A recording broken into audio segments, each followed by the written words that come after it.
우리는 만물의 창조자시요 섭리자시며 온 인류의 아버지시여 모든 선과 미와 애와 진의 근원이 되시는 오직 하나이신 하나님을 믿으며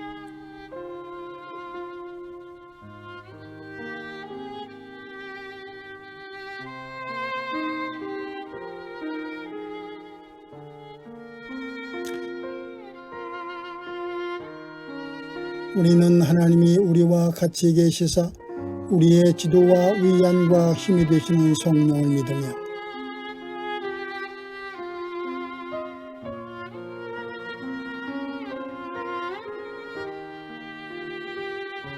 우리는 구약과 신약에 있는 하나님의 말씀이 신앙과 실행에 충분한 표준이 됨을 믿으며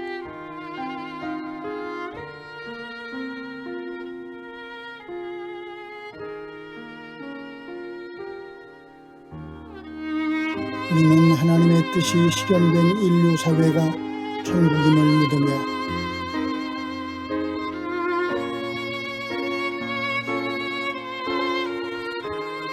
우리는 의의 최후 승리와 영생을 이루라. 아멘.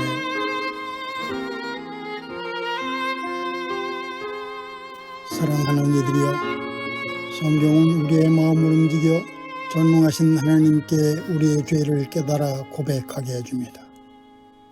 그러므로 우리 모두 겸손히 참회하며 순종하는 마음으로 하나님의 선하심과 자비하심에 힘입어 용서를 얻도록 함께 기도합시다.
사랑하는 이들이여, 지극히 자비하시고 인자하신 하나님께서는 상한 심령과 통회하는 마음으로 주께 나와 자신의 허물과 죄를 고백하는 사람을 용서하십니다. 그러므로 우리 모두 그분의 용서하시는 확증의 말씀을 듣고 함께 기뻐합시다. 남을 용서하여라. 그리하면 하나님께서도 너희를 용서하실 것이다. 아멘.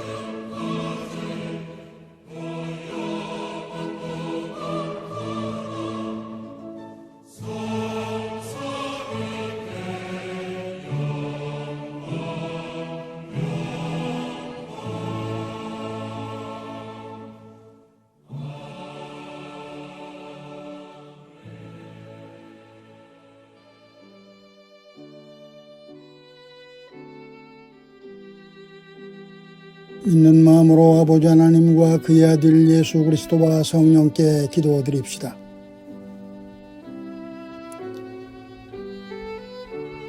주님, 온 세계에 있는 하나님의 교회를 위해 성령께서 함께 해주소서.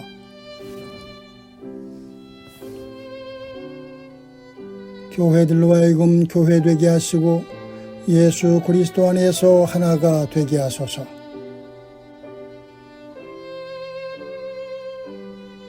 교회들로 하여금 한식탁에 둘러앉아 성만찬의 참 친교를 성취하게 하소서.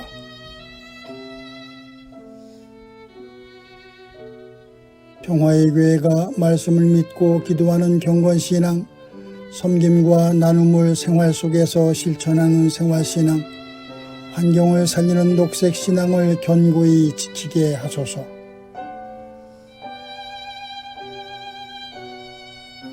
평화의 교회를 섬기는 이들에게 능력을 주시며 그들을 바른 길로 인도하소서.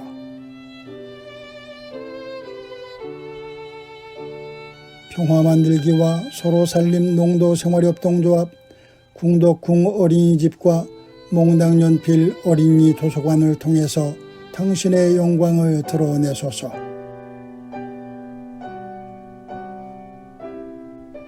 국가의 지도자들이 정의와 평화를 위하여 일하고 하나님의 지혜를 의지하게 하소서.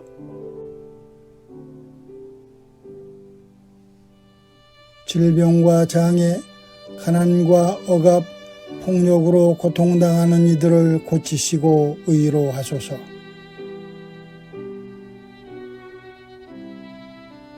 우리가 지쳐있을 때 힘주시고 근심하고 염려할 때 평화를 주시며 환난과 시험을 당할 때 이길 수 있도록 믿음을 주소서.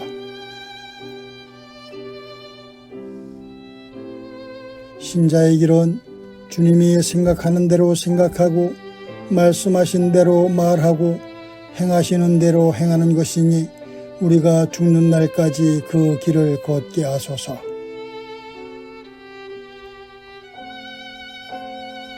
하나님이시여, 당신의 은총으로 우리를 보살피시고 보호하시고 구원해 주소서.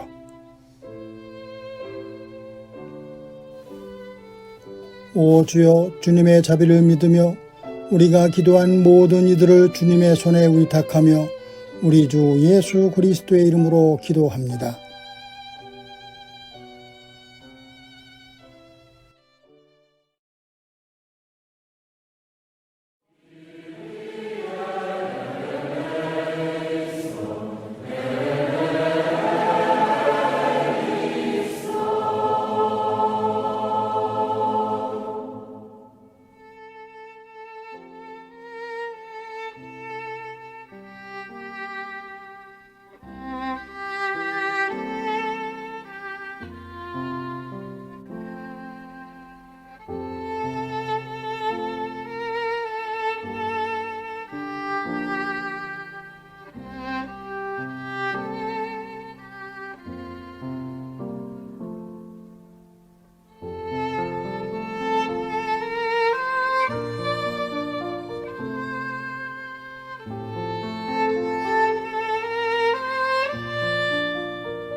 우리 주님 예수 그리스도의 은총과 평화가 여러분과 함께 하시기를 빕니다. 사랑하는 교우 여러분, 오늘은 성령 강림 세 번째 주일인 동시에 환경선교 주일입니다. 오늘 우리는 마가복음 4장에 나오는 스스로 자라는 씨의 비유를 읽었습니다. 본문에서 예수는 농부가 씨를 뿌리면 그 씨는 스스로 자라 싹을 내고 자라서 열매를 맺고 농부에게 추수의 감격을 안겨준다고 말씀하십니다. 우리가 일상에서 경험하는 감격의 순간도 이와 다르지 않습니다. 우리가 경험했던 감격의 순간들은 많은 열매를 거둘 것이라는 믿음으로 씨를 뿌리고 싹 틔우고 가꾸어 왔기 때문에 경험할 수 있는 것입니다. 그런 의미에서 삶의 모든 순간은 추수의 시간이다, 씨를 뿌리는 시간이라고 할 수 있을 것입니다. 그리고 우리는 일상을 통해 이 세상에서 벌어지는 모든 일에 어떤 형태로든 영향을 주고 있습니다.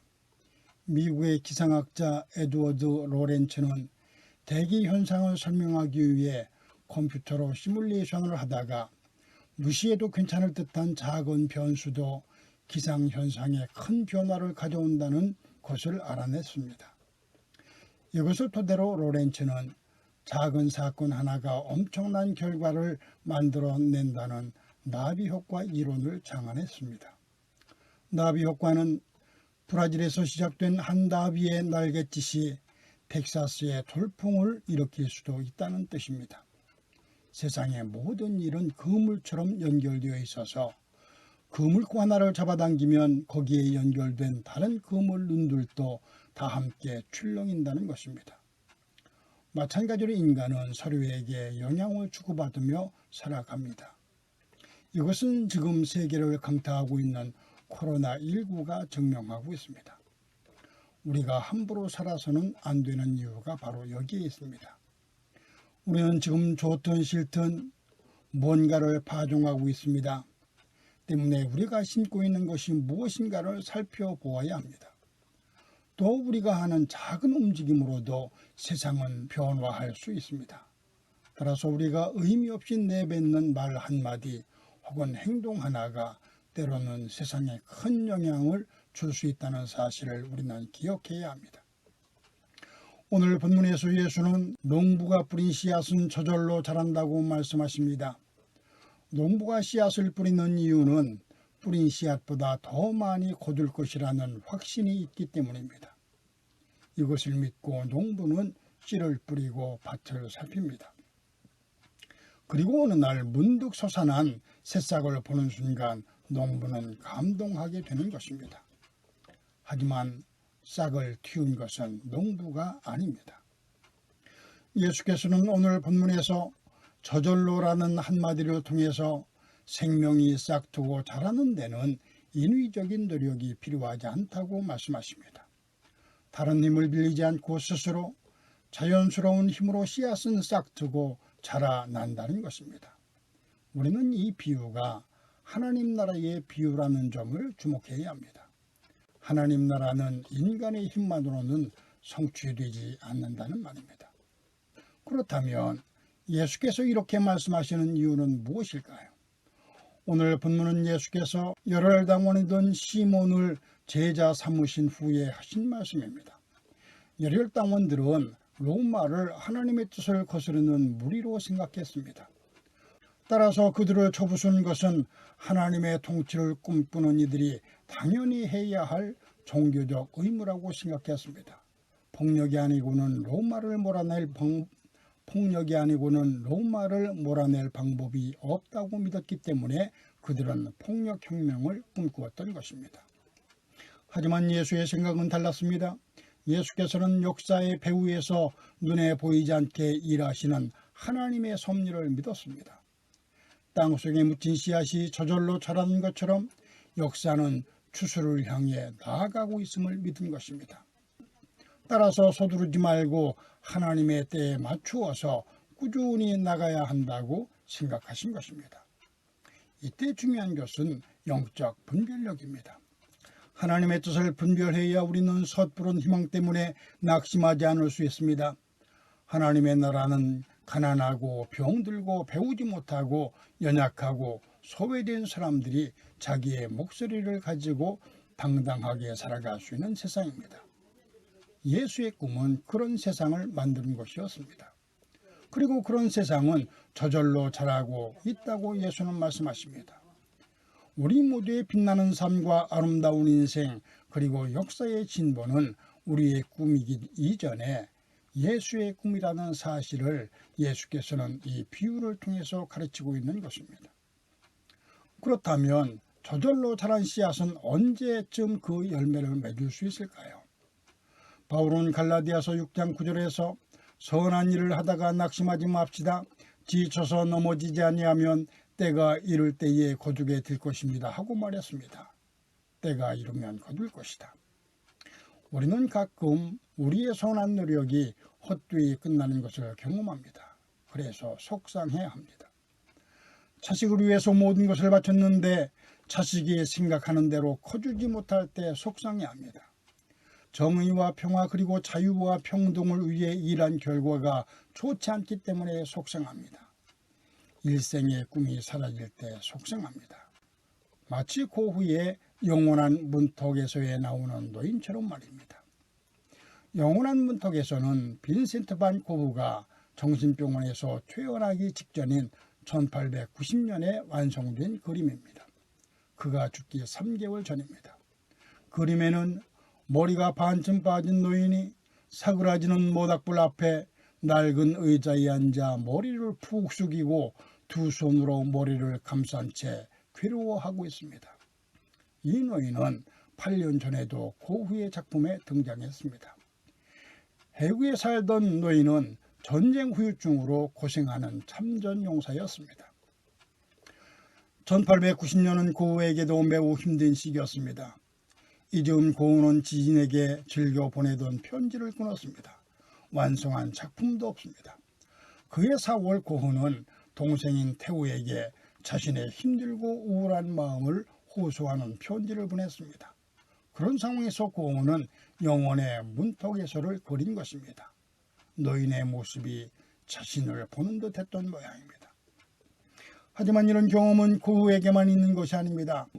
우리는 종종 우울감에 빠집니다. 인생이 무상하다고 생각될 때가 있습니다. 나에게 힘이 되는 사람, 나를 일으켜줄 사람, 내가 기대할 수 있는 사람이 아무도 없다는 사실에 놀랄 때가 있습니다. 영혼의 문턱에서에 나오는 노인처럼 말입니다. 고흐처럼 말입니다. 나는 비참한 사람입니다. 누가 이 죽음의 몸에서 나를 건져주겠습니까? 하고 고백했던 바울처럼 말입니다. 그런데 오늘 갈라디아서 6장 9절에서 바울은 선한 일을 하다가 낙심하지 맙시다. 지쳐서 넘어지지 아니하면 때가 이룰 때에 거두게 될 것입니다 하고 말했습니다. 우리가 하나님의 말씀에 기대어 무엇인가를 했다면 또 하나님의 말씀을 믿고 그 말씀을 따라 살았다면 언젠가는 열매를 맺게 될 것입니다. 하나님의 때가 이르면 그리 될 것입니다. 따라서 신자는 절망 가운데서도 희망을 거두지 말아야 합니다. 사랑하는 여러분, 우리는 지금 거대한 변화의 소용돌이에 직면해 있습니다. 따라서 지금은 신앙과 삶 그리고 추구하는 가치가 무엇인지를 스스로 점검해야 할 때입니다. 지금이야말로 잃어버린 예수의 정신을 회복해야 할 때입니다. 신자의 생각과 삶은 달라져야 합니다. 우리는 지금 혐오와 차별, 불평등과 소외가 만연한 시대를 살고 있습니다. 세상은 지금 부자는 더욱 부자 되게 하고 가난한 자는 더욱 가난하게 만들고 있습니다. 나와 생각이나 겉모습이 다르다는 이유로 이웃을 단죄하고 부정하고 차별하고 혐오하는 문화가 확산되고 있습니다. 문제는 그 맨 앞에 기독교 극우 세력이 서 있다는 것입니다. 하지만 예수의 생각은 그들과 달랐다는 사실을 신자는 기억해야 합니다. 반면 혐오와 차별, 불평등과 소외가 만연한 시대에도 추운 사람의 옷이 되어주고 배고픈 사람을 먹이려 애쓰는 사람들이 있습니다. 고독한 사람들의 벗이 되어주고 쓰러진 사람들을 일으켜 세우려 애쓰는 이들이 있습니다. 힘있는 자들이 보기에는 이들이 보잘것없어 보일 것입니다. 하지만 이들이야말로 예수의 제자입니다. 그들이 바로 예수입니다. 그들이야말로 하나님의 나라를 만들어가는 위대한 역사의 주인입니다. 그리고 이렇게 묵묵히 씨를 뿌린 사람들의 씨앗이 저절로 자라나서 아름답고 빛나는 인생은 만들어지고 위대한 역사는 쓰여지게 될 것입니다. 씨앗이 저절로 자라나 열매를 맺듯이 우리가 씨를 뿌리면 하나님께서 열매 맺게 하실 것입니다. 따라서 지금 우리에게 필요한 것은 정의와 평화, 평등과 자유를 위한 씨를 뿌릴 희망과 비전과 용기입니다. 우리가 하나님 나라 건설이라는 예수의 사역에 동참한다면 세상은 오늘보다 더 살맛 나는 곳으로 변할 것입니다. 또 우리의 인생은 우리가 꿈꾸는 것보다 더 아름답게 빛날 것입니다. 사랑하는 여러분, 새로운 세상에 정의와 평화, 평등과 자유의 씨앗을 뿌리십시오. 그러면 저절로 자라날 것입니다. 하나님 나라에 대한 믿음과 희망을 품고 삶의 주도권을 하나님께 넘기십시오. 그의 이끄심을 겸손히 받아들이십시오. 그러면 주님께서 이루실 것입니다. 또 여러분의 삶은 빛날 것입니다.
사랑하는 이들이여, 여러분은 늘 기도하고 말씀을 묵상하는 경건신앙을 통해 하나님의 뜻을 바르게 분별하도록 하십시오.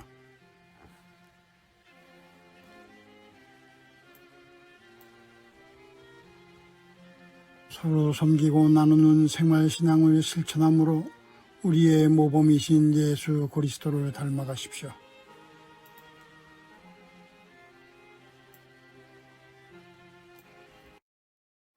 하나님이 여신 창조 질서를 보존하고 살리는 일이 여러분 스스로를 살리는 일임을 기억하여 이를 실천하십시오.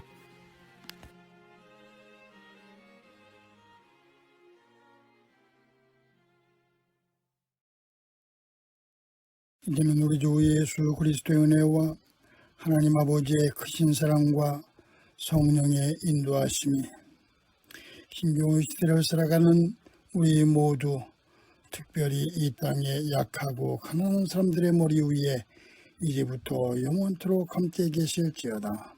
아멘.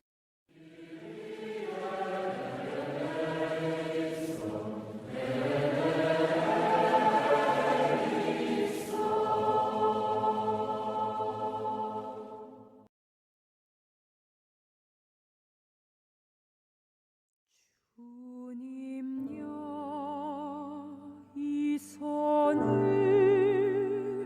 꼭 잡고 가소서. 약하고 피곤한 이 몸을 폭풍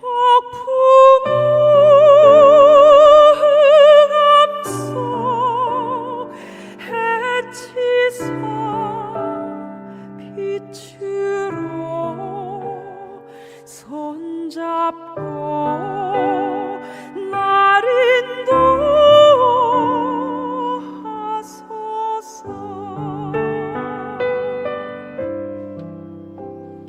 인생이 힘들고 고난이 겹칠 때 주님여 날 도와 주소서. 외치는 이 소리 귀 기울이시사 손잡고